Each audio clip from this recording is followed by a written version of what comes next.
ಬೆಂಗಳೂರಿನಲ್ಲಿ ಇತ್ತೀಚೆಗೆ ಒಂದು ರಾಬರಿ ಪ್ರಕರಣ, ಅದು ಕೂಡ ಎಟಿಎಂಗೆ ತುಂಬೋದಕ್ಕೆ ತೆಗೆದುಕೊಂಡು ಹೋಗ್ತಾ ಇದ್ದಂತ ಹಣವನ್ನ ಹಾಡ ಹಗಲೇ ರಾಬರಿ ಮಾಡಿರುವ ವಿಚಾರ ಜನರ ಮನಸ್ಸಿನಿಂದ ಇನ್ನೂ ಕೂಡ ಮಾಸಿಲ್ಲ. ಇದರ ಬೆನ್ನಿಗೆ ಬೆಂಗಳೂರಿನಲ್ಲಿ ಮತ್ತೊಂದು ರಾಬರಿ ಪ್ರಕರಣ ನಡೆದು ಹೋಗಿದೆ ಅನ್ನೋದರ ಡೀಟೇಲ್ ಸಿಗ್ತಾ ಇದೆ. ಬೆಂಗಳೂರಿನಲ್ಲಿ ಮತ್ತೊಂದು ಕೋಟಿ ರಾಬರಿ ಕೇಸ್ ನಡೆದಿರೋದು ಬೆಳಕಿಗೆ ಬರ್ತಾ ಇದೆ. ಸಿಎಂಎಸ್ ರಾಬರಿ ಪ್ರಕರಣ ಮಾಸುವ ಬೆನ್ನಿಗೆ ಮತ್ತೊಂದು ದರೋಡೆ ಪ್ರಕರಣ. ಪೇಮೆಂಟ್ ಸರ್ವಿಸ್ ಕಂಪನಿ ಸಿಬ್ಬಂದಿಯಿಂದಲೇ ಮಹಾ ವಂಚನೆಯಾಗಿದೆಯಂತೆ. ಎಟಿಎಂಗೆ ಹಣ ತುಂಬೋದಕ್ಕೆ ಕೊಟ್ಟಿದ್ದ 1 ಕೋಟಿಗೂ ಅಧಿಕ ಹಣ.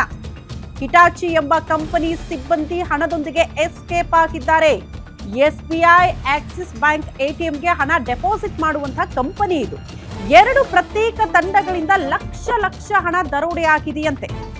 ಒಂದು ತಂಡ 50 ಲಕ್ಷ ರೂಪಾಯಿ ತೆಗೆದುಕೊಂಡು ಹೋದ್ರೆ ಮತ್ತೊಂದು ತಂಡದಿಂದ 80 ಲಕ್ಷ ರಾಬರಿ ಆಗಿದೆ. ಹಂಗಾಗಿ 2 ತಂಡ ರಚನೆ ಮಾಡಿ ಈಗ ಆರೋಪಿಗಳ ಹುಡುಕಾಟದಲ್ಲಿ ಪೊಲೀಸರು. ಕೋಟಿ ಹಣ ಲೂಟಿ ಮಾಡಿರುವಂತಹ ಮತ್ತೊಂದು ಪ್ರಕರಣ ಬೆಂಗಳೂರಿನಲ್ಲೇ ನಡೆದು ಹೋಗಿದೆ. ಯಾಕೋ ಇತ್ತೀಚೆಗೆ ಬ್ಯಾಂಕ್ ರಾಬರಿ ಕೇಸ್ಗಳು ಮತ್ತೊಂದು ಕಡೆ ಈ ಖಾಸಗಿ ಏಜೆನ್ಸಿ ಅವರಿಗೆ ಕೊಟ್ಟಿರ್ತಾರೆ. ಬ್ಯಾಂಕ್ ಅವರು ಎಟಿಎಂಗೆ ಹಣ ತುಂಬಬೇಕು ಅಂತ ಅಂದ್ರೆ ಈ ಖಾಸಗಿ ಏಜೆನ್ಸಿ ವಾಹನಗಳ ಮೂಲಕ ಹಣವನ್ನ ಬಹಳ ಸೆಕ್ಯೂರಿಟಿ ಪರ್ಪಸ್ ಇಟ್ಕೊಂಡು ಹಣವನ್ನ ತೆಗೆದುಕೊಂಡು ಹೋಗ್ಲಾಗ್ತಾ ಇರುತ್ತೆ. ಬಟ್ ಅದೇ ಹಣ ಇತ್ತೀಚೆಗೆ ರಾಬರಿ ಆಗ್ತಾ ಇರೋದು.